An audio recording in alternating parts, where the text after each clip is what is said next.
हाँ भाई, कहाँ रह गया? अरे सॉरी यार, आज नहीं आ पाऊंगा। क्यों?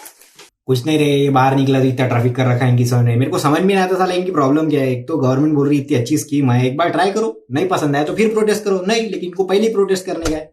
और साला ऊपर से कोरोना का टाइम है और इनको पिकनिक मनाने की, बताओ। अच्छा, तू शांत हो जा और मुझे बता कि तुझे इन बिल्स में सही क्या लगता सही मतलब सब कुछ तो सही है, कोई मिडल मैन नहीं रहेगा और किसान किसी को भी अपना प्रोड्यूस है। बेच पाएगा और कहीं पे भी जाके बेच पाएगा। और तुझे ऐसा क्यों लगता है कि फार्मर्स क्यों प्रोटेस्ट कर रहे हैं? उनको लगता है एपीएमसी मार्केट जहाँ पे एमएसपी मिलता है वो बंद हो जाएगा और उनको अपोजिशन पार्टी को बहुत ज्यादा मिसलीड कर रही।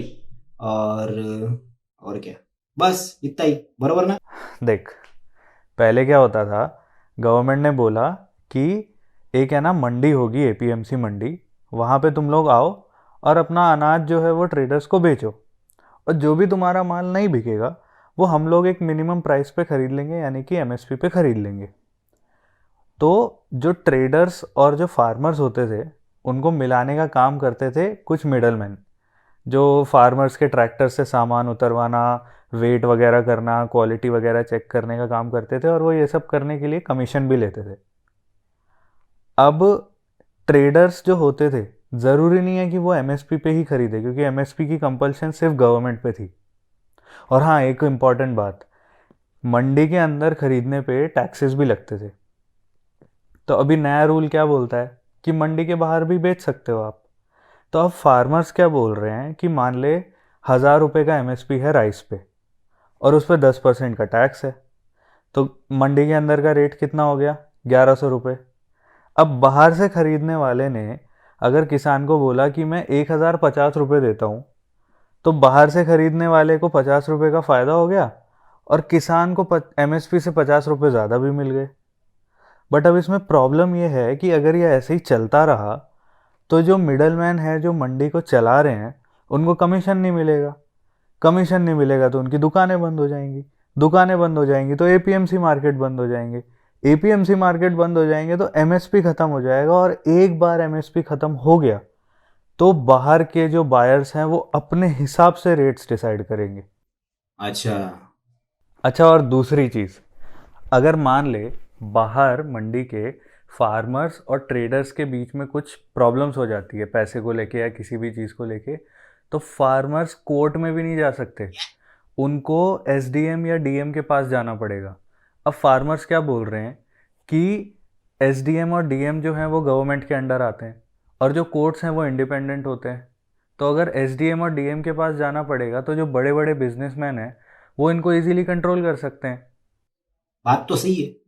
थर्ड, एपीएमसी के बाहर खरीदने के लिए तेरे पास गवर्नमेंट इशूड कोई भी आईडी कार्ड हुआ तो चलेगा। लेकिन फार्मर्स क्या बोल रहे हैं कि इसमें पैसे लेके भागने का रिस्क है। मंडी के अंदर क्या होता था कि एक दिन में मैक्सिमम किसान के पास पैसा आ जाना चाहिए, लेकिन मंडी के बाहर वो एक दिन से बढ़ के अब 3 दिन हो गया। क्या? और हाँ, कॉन्ट्रैक्ट फार्मिंग, इसमें कंपनीज जो हैं वो किसान के साथ डील्स कर सकती हैं। लेट्स से किसी एक कंपनी ने फार्मर को बोला कि हम एक्स वाई जेड अमाउंट में आपकी अगले साल की सारी फसल को ख़रीद लेंगे, जो भी इसमें खर्चा होगा वो खर्चा हम लोग दे देंगे, और जो भी सामान वगैरह लगेगा वो सामान हम लोग दे देंगे। लेकिन अभी किसान ये बोल रहे हैं कि जो बड़ी बड़ी कंपनीज होंगी वो छोटे छोटे फार्मर्स को ये सब कॉन्ट्रैक्ट्स के कॉम्प्लिकेशंस में फंसा के और उनकी ज़मीन ले लेंगी। इनफैक्ट 2019 में गुजरात के कुछ फार्मर्स पे पेप्सिको ने एक केस कर दिया था। अब तू मुझे एक बात बता कि फार्मर्स इतनी बड़ी बड़ी कंपनी से केस जीत सकते हैं क्या? नहीं यार। Exactly exactly. तो ये कुछ मेजर मेजर पॉइंट्स है फार्मर्स प्रोटेस्ट के। और वो लोग ये भी कह रहे हैं कि एमएसपी को हर जगह पे लीगलाइज कर दो। और सबसे इंटरेस्टिंग बात पता है क्या है? यूरोप में और अमेरिका में ऑलरेडी ये ओपन मार्केट वाला सिस्टम है। फिर? फेल्ड है भाई वो सिस्टम वहाँ पे। इनफैक्ट 2006 में गवर्नमेंट ने बिहार में ओपन मार्केट का सिस्टम चालू किया था। अभी 2020 में 14 साल बाद वहाँ पे ना तो कोई एपीएमसी है ना कोई एमएसपी है, और बिहार का किसान पंजाब में आके बेचता है अपनी फसल। ऐसा क्या? और रही बात पॉलिटिकल सपोर्ट की, तू मुझे बता कि किसान जहाँ पे बैठे हुए हैं वहाँ पे तूने किसी बड़े पॉलिटिशियन को बोलते हुए या फिर किसी बड़ी पार्टी का झंडा देखा? और चल मान ले कि पॉलिटिकल सपोर्ट है भी, तो भी यार इतने बड़े प्रोटेस्ट को ऑर्गेनाइज करना किसी एक दो किसान के बस की बात थोड़ी है। और अगर है ऐसा पॉलिटिकल सपोर्ट तो उस वजह से उनके सारे इश्यूज वेस्ट थोड़ी हो जाते हैं।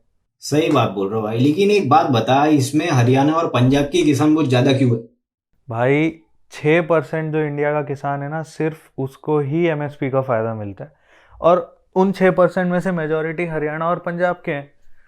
और बहुत सारे किसान तो ऐसे हैं जो अपना सामान मंडी तक लेके ही नहीं जा सकते, उनके पास रिसोर्सेज ही नहीं है।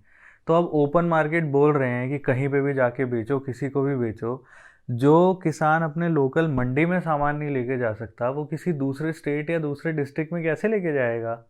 सही बात है भाई, लेकिन इसमें खालिस्तान सपोर्टर्स भी है। देख भाई, इतने सारे लोगों में कुछ लोग ऐसे निकल के आ जाते हैं, इसका ये मतलब थोड़ी है कि सारे प्रोटेस्टर्स ही खालिस्तानी सपोर्टर्स हैं। और तूने जो वीडियोस देखे हैं व्हाट्सएप पे आए हुए, वो एक दो वीडियोस होंगे, और वो एक दो वीडियोस ही हर जगह सर्कुलेट हो रहे हैं। हाँ, वैसे वीडियो तो एक दो ही देखे।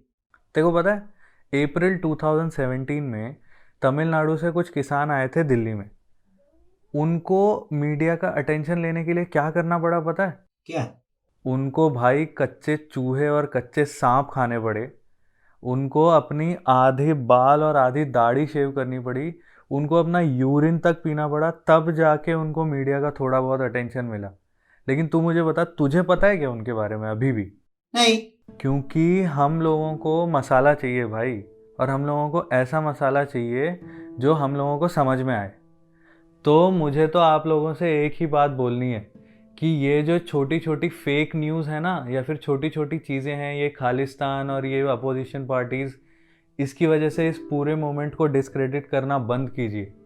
अच्छे अच्छे सोर्सेज से न्यूज़ देखिए और प्लीज़ इस पूरे के पूरे मैटर पे अपडेटेड रहिए।